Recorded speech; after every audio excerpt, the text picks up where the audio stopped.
కట్కేస్తే light వెలుగుతుంది, kick కొడితే బండి చాలవుతుంది, టీవీలా సౌండ్ ఎక్కువ ఉంటే తగ్గియొచ్చు, ఫ్యాన్ చిన్నగా తిరిగితే స్పీడ్ పెంచొచ్చు, రిమోటు మన చేతులు ఉంటుంది మరి. కానీ ప్రకృతికి అట్లా కాదాయే. అయ్యో ఇవాళ ఎండ రాకపాయే అని రంది పడతాం కానీ బగ్గ ఎండ కొట్టాలనగానే కొడుతుందా? టైంకు ఆనలు పడతలేవని మొగ్గులు దిక్కు చూస్తాం.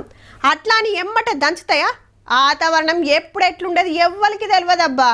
కొలిమి పక్కన ఊసున్నట్టు ఎండలు కొట్టుడు, ట్యాంకర్లు కుమ్మరిచ్చినట్టు ఆనలు దంచుడు, బర్ఫు గడ్డల నడుమున్నట్టు సలి జోరు పెంచుడు. నువ్వా నేనా చూసుకుందామన్నట్టే 3 కాలాలు పోటీలు పడి పబ్లిక్ ను పరిశాన్ చేస్తున్నాయి. మరి తెలంగాణలో 4 ఏండ్ల సంధి వాతావరణం గిట్లనే ఉన్నదట.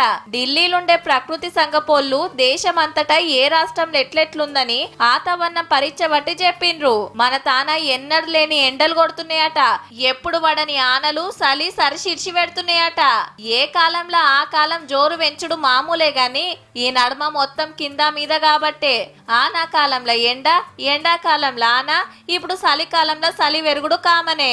మంచుకి రోజు కనిపించట్లా, అంత చలి దండిగా ఉంది. 15 రోజుల నుంచి చలి చాలా తీవ్రతంగా పెరిగిపోయింది. ఎందుకంటే 15-16 డిగ్రీలకు పడిపోయింది కాబట్టి చలి చాలా తీవ్రంగా ఉంటుంది. చాలా ఇబ్బంది పడతా ఉన్నాము. పొద్దుగాలు ఇట్లుంటే పగటిలి ఎండ కాక పెరుగుతుంది. మొన్నటిదాకా ఆడాడ తుప్పురు రాలబట్టే ఆంధ్రాల తుఫాన్ బుట్టి గట్టిగానే అరుచుకోబట్టే ఒక్కనాడే 3 కాలాలు కనబడుతున్నాయి. ఈ ఏడు 273 రోజులు ఒడిస్తే అందులో 54 రోజులు గిసొంటి పరిస్థితే ఉన్నదట.